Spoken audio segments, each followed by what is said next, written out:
இந்த ஆஸ்திரேலியா டீமுக்குறாங்களே அவங்களுக்கு over attitude super eight தான் விளையாடிட்டு இருக்காங்க. என்னவோ கப்பே ஜெயிச்சு கையில வாங்கிட்டா மாதிரி ஓவர் பேச்சு. இப்போ அவங்க நிலைமைய பாத்தீங்களா? கப்பை தூரத்துல இருந்து பார்த்துட்டு அப்படியே ஃபிளைட் ஏற வேண்டியதுதான்.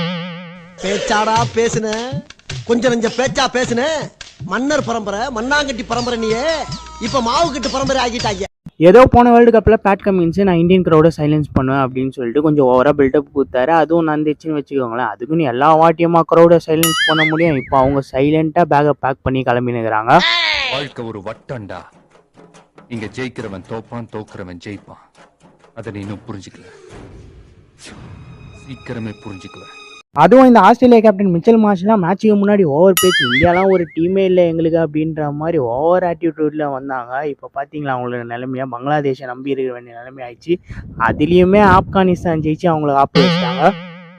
சாத்திக்கிட்டு மூடிக்கிட்டு பாப்போம், சாத்திக்கிட்டு மூடிக்கிட்டு